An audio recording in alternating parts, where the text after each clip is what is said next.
토마토 인터뷰 시간입니다. 부동산 자산을 전반적으로 관리하는 사업, FM 사업, 시설 관리 사업이라고 하는데요.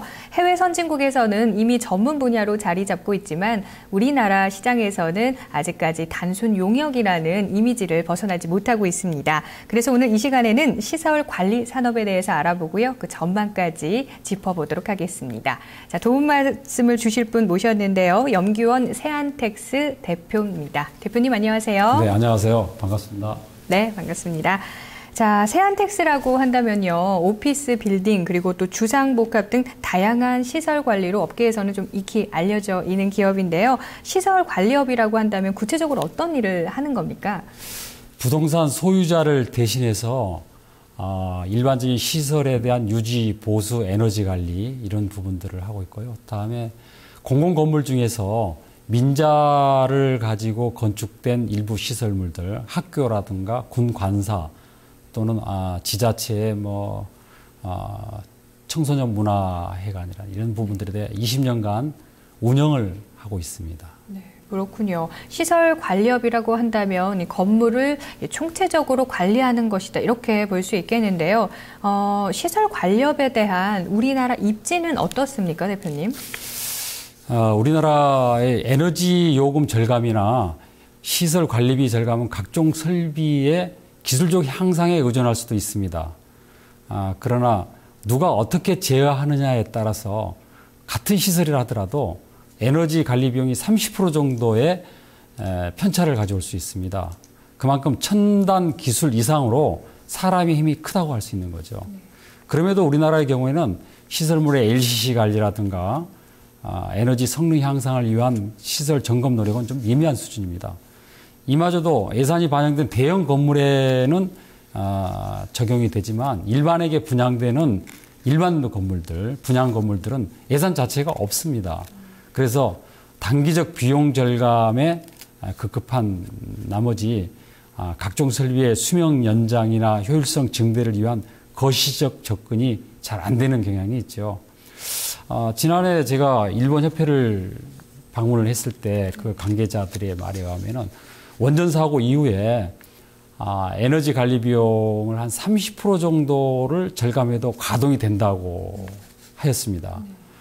그러니까 비용 절감적인 측면에서 접근하는 게 아니고 어떻게 효율화할 것인가 이런 측면에서 오히려 투자를 하니까 더 절감이 되더라는 얘기를 들었는데 상당히 좋은 사례라고 할 수 있겠습니다. 네, 대표님 말씀처럼 여전히 우리나라에서는 이 에너지 관리의 중요성을 인식하지 못하고 있다는 생각이 듭니다.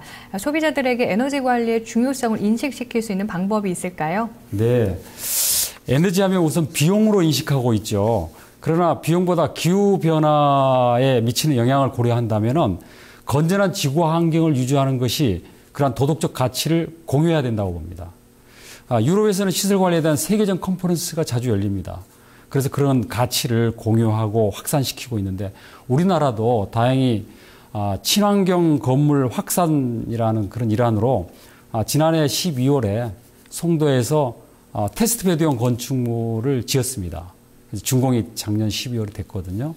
거기서 현재 성능 검사를 추진하고 있고 홍보 활동을 하고 있는데 여기에는 한 106가지의 첨단 친환경 소재가 들어가 있습니다.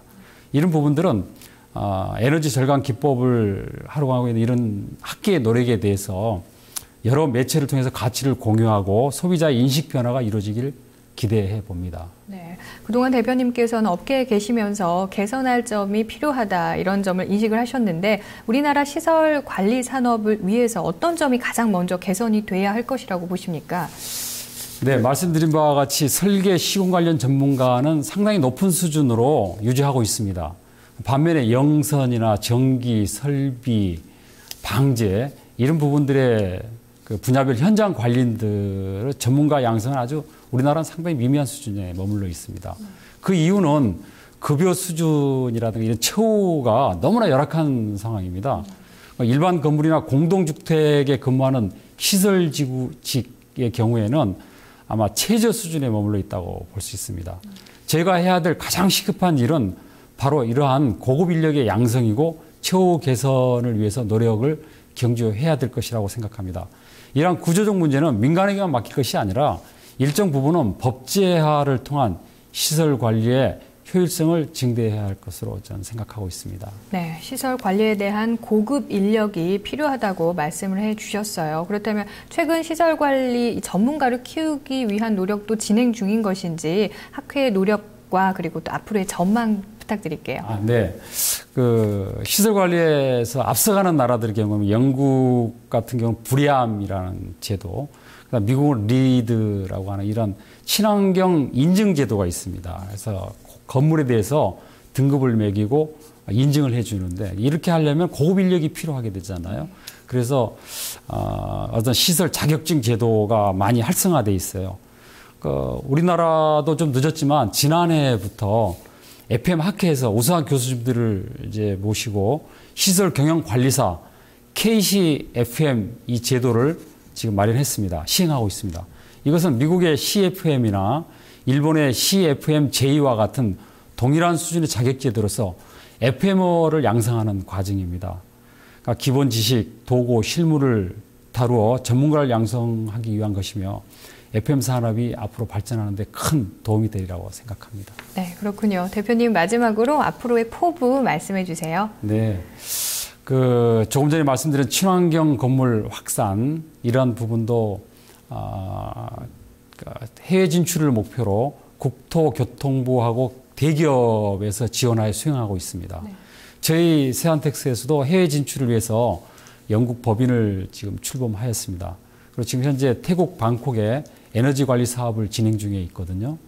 금년부터는 이제 저희 같은 이런 시설 관리 서비스 산업도 뭐 자동차나 반도체 그 이상으로 수출을 할 수 있는 해외 진출이 이루어질 수 있도록 열심히 노력해서 해외 시장 개척을 위해서라도 인재 양성에 최우선을 경주할 생각입니다. 네, 알겠습니다. 앞으로 또 많은 기대해 보겠습니다. 말씀 잘 들었습니다. 네, 감사합니다.